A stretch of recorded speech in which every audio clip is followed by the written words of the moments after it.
Welcome to the Studio Success Formula Podcast, the business school for dance studio owners. And now for your host, Clint Salter. Hey dance studio owners, it's Clint Salter here from the Studio Success Formula Podcast. Thank you so much for joining us on today's episode. Now, I don't know about you, but when I had my dance studio, I often felt like I was in chaos. I had papers everywhere, post-it notes everywhere, envelopes everywhere with money. Thank goodness we don't do that anymore. Hopefully you've got a direct debit system in your dance studio. But often I felt like I could never get on top of things. Well, that was the first year and a half in my studio till I started working with a mentor who helped me turn it all around. But today we're talking to a special guest who works with people specifically to get them out of chaos. His name is Dave Crenshaw, and he's the master of helping business owners all over the world triumph over chaos. He has appeared in Time Magazine, Fast Company, USA Today, and the BBC News. His first book, The Myth of Multitasking, How Doing It All Gets Nothing Done, has been published in 6 languages and is a time management bestseller. His latest book, The Focus Business, How Entrepreneurs Can Triumph Over Chaos, is also a small business bestseller. He's an author, speaker, business coach, and he has transformed thousands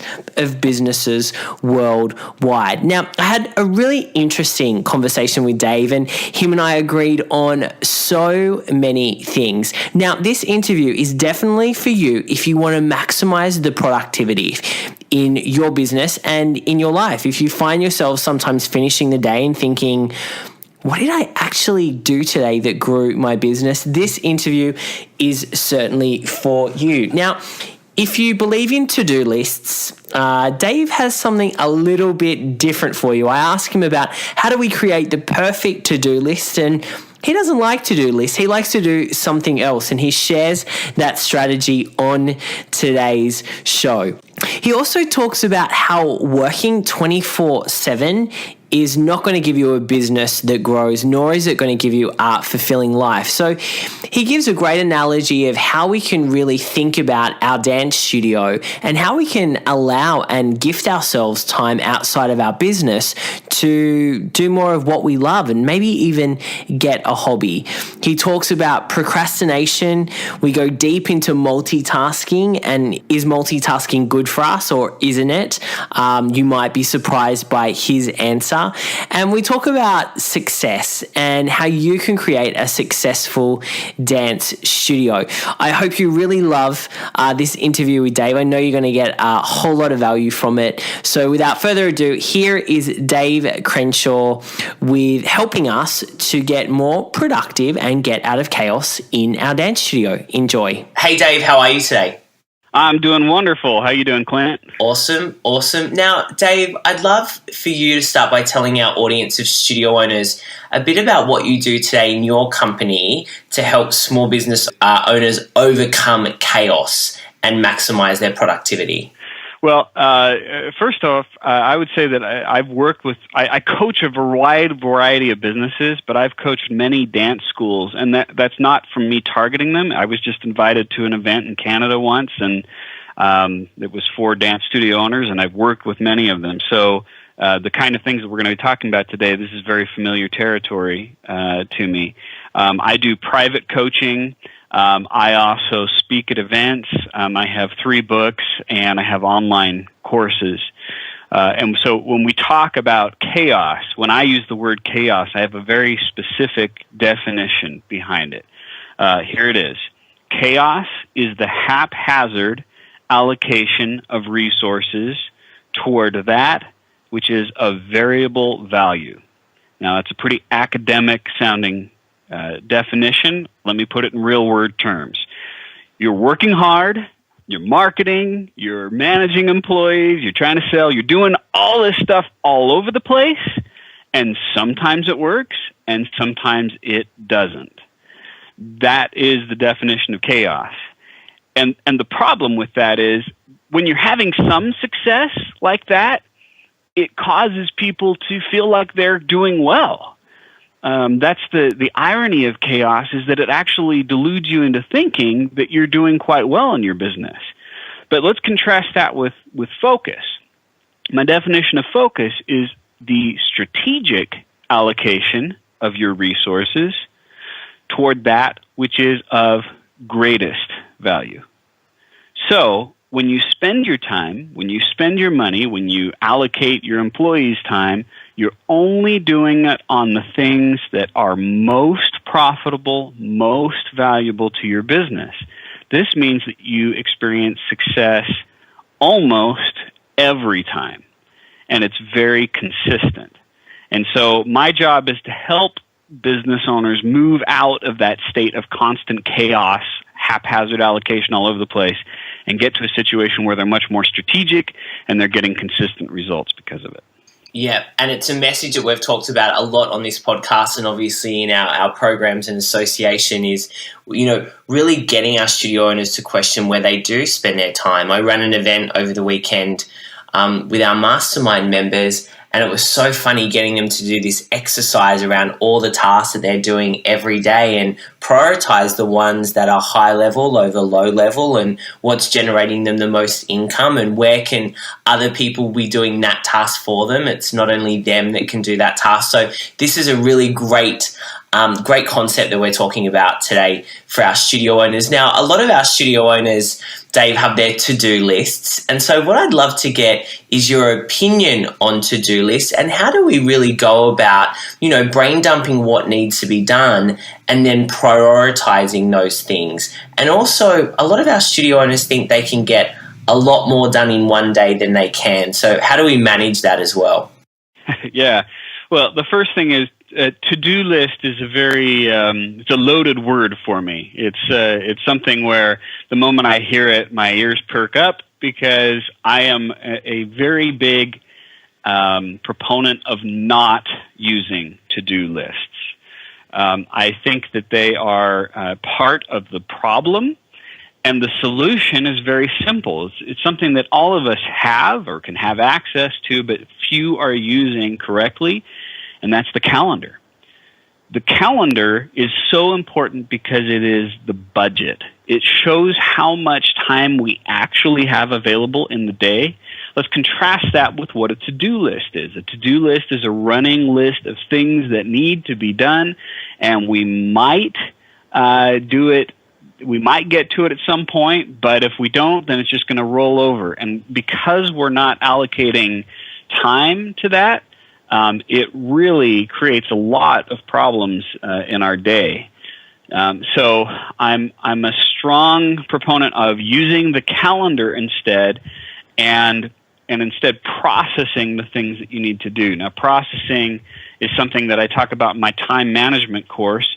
I don't know, Clint, is it okay if I share a link where people can get free access to that for 30 days? Yeah, of course, that'd be great. We'll put that link as well in the show notes for you.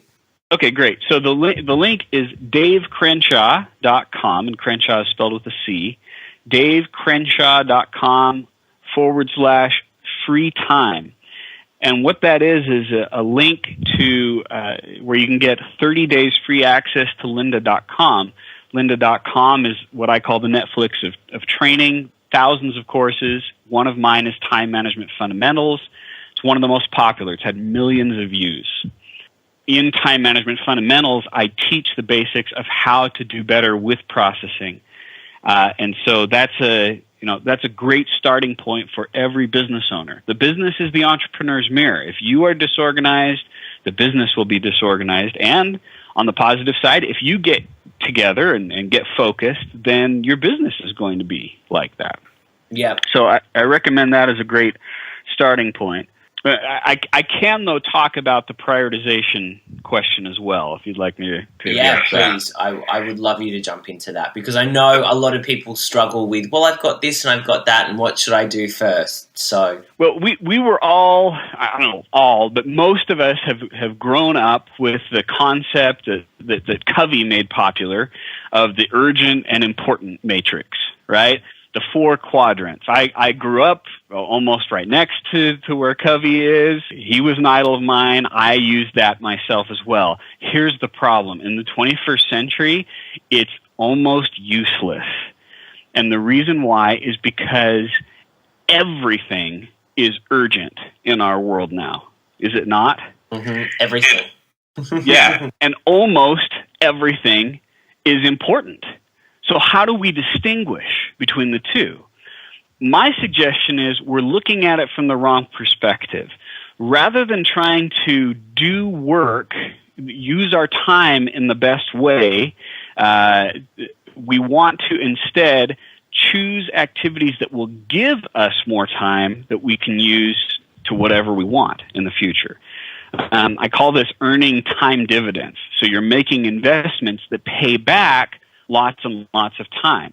And some people have an abundance of time, and it's usually because they use this kind of prioritization. So there are really 5 steps. I'm going to sum it up in 3. The first step is to ask yourself, is there something repetitive that I'm doing that I can delegate to someone else? Now, my guess is if you got a dance studio, you got people working for you, and you probably have not delegated properly or enough.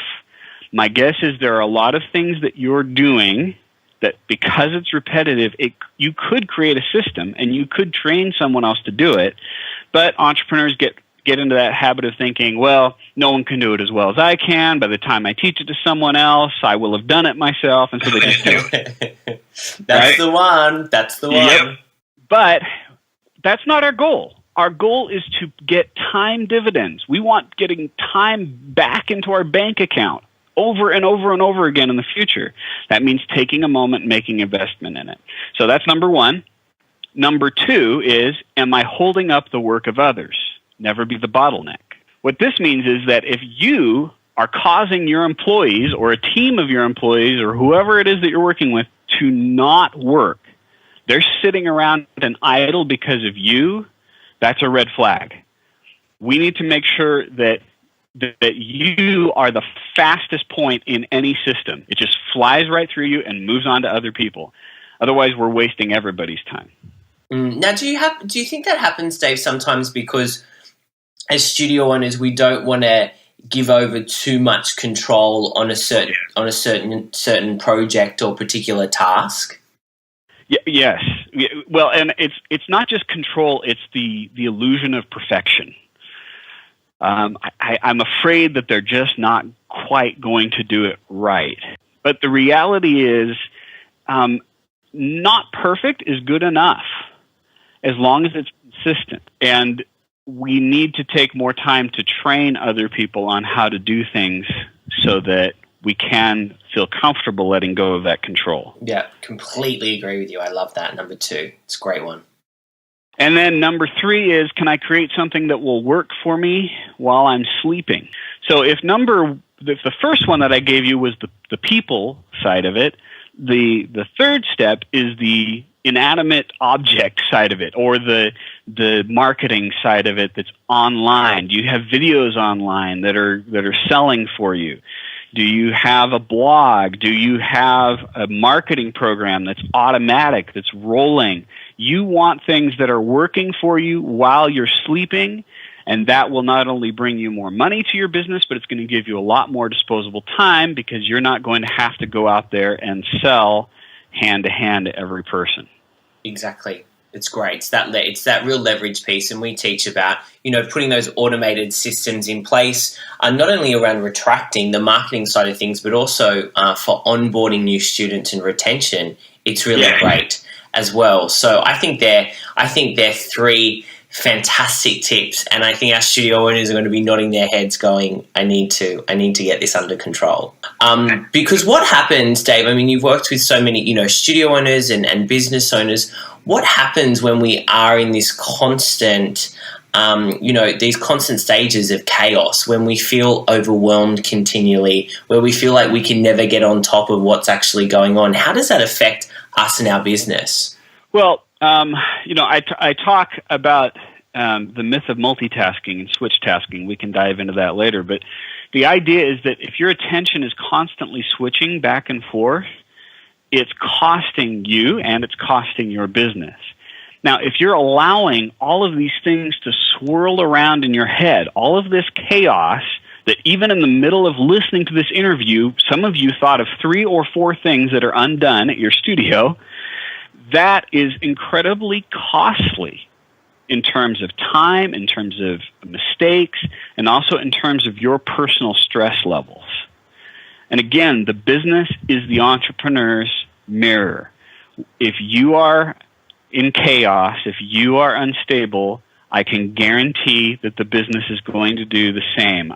If a business owner shows up late for meetings with me, I know that their employees are doing it with them. It always happens like that. It's amazing. Oh, I love that. And I think that the great thing about that concept as well is it is also then reflected in our parents and our students and our teachers. And so we often talk about the studio owner that's like running around the studio like a crazy person saying, I'm too busy to talk to anyone. I've got so much to do. And I think that we then see that reflection in our parents and the other people that are part of the business. Yes, absolutely. So good. Now, something that came up on the weekend with our studio owners, and I wanted to talk to you about it because I think you are the guy that can answer this question, is that so many of our studio owners, do their work, whether working on or in their business at the studio during the day, and there's still these, many disruptions that happen. Maybe the office manager's working next to you and they're asking you questions. Maybe a new parent comes in and starts talking to you. So you feel like you're never getting anything done. What do you suggest when it comes to getting work done that really matters? Are our studio owners going to benefit from maybe having a home office where there's no distractions during the day, or maybe go to a co-working office a couple of days a week where, they've got their own little area and there's no one there to annoy them? What are your thoughts on, getting really productive so that these, distractions aren't continually bombarding us? Yeah, I'm a huge fan of that. In fact, I'm even working with one studio right now where I'm working not with the business owner, but the person that they've delegated the studio to, the director. And it's an issue for her, and so she's had to find a place where she can go where she's not going to be disturbed. So if you have the luxury of doing a home office, I think it's great.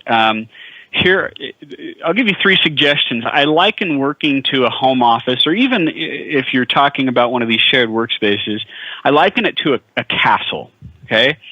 First of all, if you have a castle, you have to have a moat. The moat is the clear start and stop time to your day. There must be a solid boundary to that. Otherwise, it's really easy, especially if you're working at home, for work to just bleed into everything else, right? There's no personal time. There's no family time. It's just all business slush. So we want to have a clear moat where there's a dividing time. Second, we need to have a tower, which is a physical separation.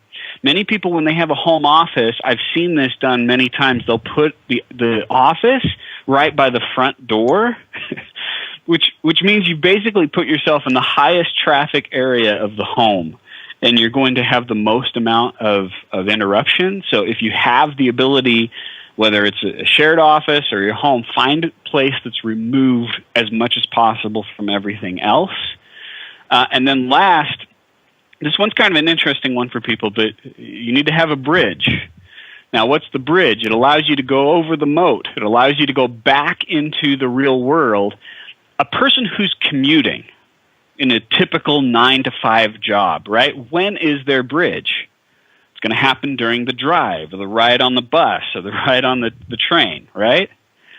But a person who works from home has no transition. They're just immediately expected to stop thinking about work and then go be mom or go be dad, right?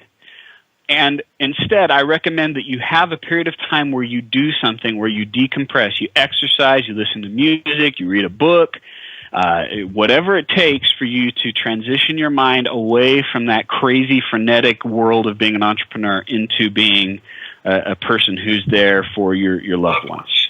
I think that's such a great tip, because I know with our studio owners, they'll, come home from teaching, they might cook dinner for the family, and then they'll be back on the emails at night, and they're back on the emails in the morning.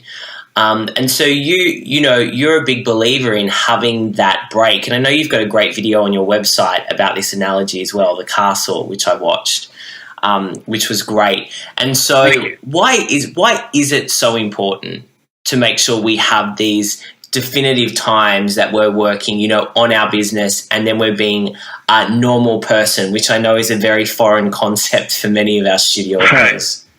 Yeah, well, many business owners they pride themselves on their ability to work as long as it takes. But here's a problem with as long as it takes. We probably have all heard the saying that nature abhors a vacuum, right? It's going to fill up a vacuum. Well, time abhors a vacuum as well. If you leave a wide open space, in other words, if you give yourself permission to work as long as it takes, which means who knows what, 12 at night, right? 11 at night. If you give yourself permission to work that long, guess what happens? You will work that long. It just naturally happens. And part of the problem is that kind of philosophy invites sloppy productivity. People aren't paying close attention to the switches that are happening in their day. They're not paying close attention to how to delegate. But when you create a boundary line, let's say, just for argument's sake, someone listening has been working until 8 o'clock and they don't like it. Let's not go crazy. Let's not go to 5, create the boundary line there. Let's create the boundary line at 7, which is a step back. It's an improvement. And once you do that, it's going to force you to look for ways to improve the systems in your business, your personal systems and the business systems. And I guarantee you there will be moments where you go, I can't get it all done. And I say, great, figure out how to create a system so that you can get it all done, so that you don't have to work that late. And when you have a boundary line, it helps people grow in how productive and how focused they are. Yeah, it makes a lot of sense. And I think the great thing that goes hand in hand with this is what you were saying before around, using your calendar as where you place what you need to do. I mean, we're big advocates for, blocking, 90-minute focus times out in the calendar. And then like how I do it is I treat my calendar as a game. Can I get that finished? Can I get that done in that time? And it's amazing how much more productive you are when you actually, put time slots in for, specific tasks and projects in your calendar. That was such a game changer for me. Dave, something that came up last week in the association, and again, I was like, perfect timing because I'm talking to Dave next week, is procrastination. One of our studio owners was saying, I procrastinate, and they thought it was only her until, a whole bunch of other studio owners jumped on board and said, that's me as well. And so I know a lot of us, face those times where we aren't as productive as we would like to be, and we feel like we do waste time. What are your thoughts around procrastination, and how do we overcome it as much as possible? Yeah, so procrastination is an interesting one because I often say something that shocks people. I tell people to not procrastinate less. I just tell them to get better at it. And this is going to sound weird, but there are really two different kinds of procrastination. There's positive procrastination and negative procrastination. Here's what I mean. Positive procrastination needs to happen because people's horizon is too short. If you ask the average person, can you get this done? The first thing they think of is, can I get it done this week or next week? And then it drops off. And this is because they're not using the calendar properly. This goes back to to-do list, because they're thinking in terms of only the to-do list, and therefore they're cramming their day and their week with too much stuff. So positive procrastination depends on you using a calendar. But if you're using the calendar consistently and properly, I encourage my clients to push things off as far as is reasonable. In other words, if something doesn't need to get done for 2 months, don't start working on it now. Schedule time in 4 to 6 weeks to begin working on it. Does that make sense? Yeah, totally. Now, that that depends upon you. That's dependent upon you having a good system and following it and using your calendar properly. And it also depends upon you actually following through with what you've got scheduled on the calendar, which is where we get to negative procrastination. So negative procrastination is all about emotion, and most often the emotion is fear. Or discomfort. I don't want to do it. I don't like to do it. It's not good. I'd rather do something else, right? We feel that surge of emotion just prior to doing the thing. So I found a few things that help with that. First of all, learn when to pay attention to your emotions. Pay attention to your emotion at the time of scheduling it. Most people feel good about a resolution when they make it, right? Or scheduling something on their calendar. That's going to be great when I complete that, right? And most people feel great when they complete it. Oh, that was great. I finished that. I feel good about myself, right? Where don't they feel great? Just before they start working on it. And so in that moment of just before you start working on anything, condition yourself, learn to just ignore that emotion. Whatever emotion you're feeling at that moment, it's not helpful. Just kick it out. People give too much attention to their emotions in the moment of something. Do you think, though, sometimes that emotion could be a sign that what we're about to attempt maybe isn't the right tasks for us to be doing, and is maybe something that we could delegate to someone else or outsource? That's a good idea. I think it's kind of a dangerous slope, though. My feeling is do it. Just go in and do it, and then say, now wait, should I have delegated that to someone else? What can I do in the future to make sure that someone else does that and not me? Yeah. But I think we want to get in the habit of just shoving that off in the moment, especially with creative types where studio owners are. You're energetic, you're artistic, and that emotional energy can drown you in the moment if you allow it to. I agree with you. And it's something that we see a lot of. So great tip there around procrastination and the flip sides of them. I love that. Now, I want to jump into multitasking, which we have touched on slightly. Now, I want to know from you, why is it such a drain on time and resources, multitasking, and what can our studio owners do to replace that multitasking mindset with a more valuable and productive one? Yeah, well, this is a huge question. It's so huge, I wrote a book on it called The Myth of Multitasking. So if you really want to dive into it, you can check that out. You can also Google Crenshaw multitasking exercise, and that'll take you to a video online where you go through a little exercise and experience for yourself the cost. Here's in a nutshell, though, what it is. Your brain is not able to handle multiple active tasks at the same time. This has been scientifically, exhaustively proven over and over again. We are not able to do it.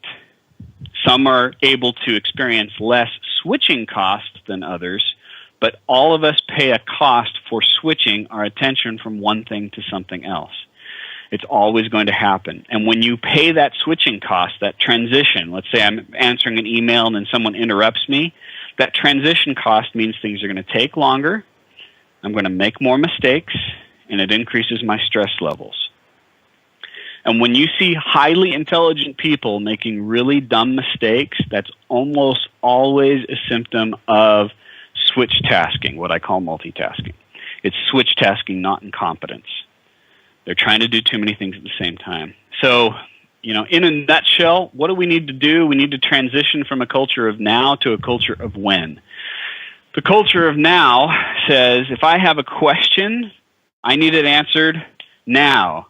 And if you don't answer my question now, then I'm going to call you. And then if you don't respond to that, I'm going to text you. And then your cycle just repeats, right? Mm-hmm, mm-hmm. And instead, we need to transition to a culture of when. The culture of when says, I am going to respond to you, and this is when I'm going to do it. You and I are going to meet to discuss everything that's going on with the parents and our children. This is when we're going to have that meeting. And we start to learn, again, it goes back to our friend the calendar, we start to learn to use that as the basis of our expectations rather than expecting everything in the instant. So powerful, because we are an on-demand, need-it-now society now. And so I know a lot of our studios often say they get stuck, in their inboxes, they get stuck on the phone. But I think what is important is the fact that what you just said, I loved. It's really about the when, setting that time up and making that time. But it doesn't have to happen right then, right there where they send you that email and you've got to respond within 5 minutes, because that's everyone else's agenda, not your own. Yes, exactly. Awesome. Dave, I want to wrap up, and you've worked with lots of different business owners. This is your expertise, and I think, getting more done, the things that matter done, stepping out of multitasking and not spending so much time in that, negative procrastination is so important for our studio owners. What would you say are the 3 success patterns that you've seen with the people that you've worked with that will make a successful studio owner? What are those 3 ingredients that you see time and time again of, studio owners that are really thriving? Okay, great. So the first thing is get your personal systems in order. Get yourself organized when it comes to time management and workplace management and using your calendar. That is the most important thing you can do for your business if you're struggling with it in any way, because, again, it will reflect itself in the business. And the fundamental rule of business is do what you say you will do when you say you will do it. That's number 1. Number 2, this is something I talk about in my more recent book, The Focused Business. Have a harvest. Many people believe what I call the con, and the con in small business is that it will be worth it in the end, but it's not worth it in the end. It doesn't happen the way that most of us think. We're not going to retire on a private island and have our own football team and all that stuff. What we can have are harvests along the way, a daily harvest, a weekly harvest, a monthly harvest. We need to make sure that we're rewarding ourselves as being an entrepreneur, and that we're rewarding our loved ones, those who are affected by our choice to be an entrepreneur. This will give entrepreneurs more longevity. And then the last tip is focus your offering, especially to this audience. Dance studios have the tendency to proliferate lines. They create lots of different products and services, and we're going to have dance for toddlers, and then we're going to have costumes, and then we're going to have a store, and they just keep building and building. When in fact, what you probably want to do is cut. You probably want to reduce your offerings and focus instead more on what is most profitable, most valuable. Many of the businesses that I've worked with, they actually drop sales initially in working with me. That's not a very good endorsement, is it? You will drop sales by working with me. No, you're probably not on a tagline, but I know where you're going with it. Yeah, but they increase profitability at the same time. Now, that's beautiful, because what that means is you're making more money for less work. And that's what the best businesses in the world do, at least in the initial stages. Yeah, I love it. I love it. So important. And it's that concept of, less is more. And we talk a lot about doubling down on what is actually working. There's no point in having a second location if your first location's classes, aren't at capacity. There's no point in introducing revenue streams in merchandise or other things if your core business is not where it needs to be. So speaking the same language there, Dave. Dave, I could talk to you for hours. I'm sure our studio owners would love that, and we might get you back on again. But for now, we are finishing, we are wrapping up, but I'd love for you to share where our studio owners can get more information about you and your books and your courses. Well, in the spirit of what was my first recommendation, I'm just going to reemphasize that link I gave again, davecrenshaw.com/free time. You put in your name and your email there. You're going to get access to 30 days on lynda.com, where you can take the Time Management Fundamentals course. I I can't stress enough how important it is. That's the course that every single person who works with me, they have to go through that first, and you can go through it for free on a free trial. And then, of course, you can visit my website, davecrenshaw.com. Ask me questions on my blog. I always respond. Awesome. Great. Well, thanks, Dave, so much for taking the time to speak with me and our studio owners. Highly valuable, and keep doing all the great work that you're doing.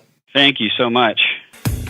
Are you enjoying the Studio Success Formula podcast? Then we'd love for you to share the love. We want to help more dance studio owners become go-to studios, so we'd greatly appreciate you writing us a review on iTunes. For taking the time out to do so, every month, Clint will be selecting one lucky dance studio owner to receive a Power Business Coaching session. Simply visit the iTunes store today, search for Studio Success Formula, click on ratings and reviews, and then write your review. Thanks in advance. Take care, and we'll see you next time.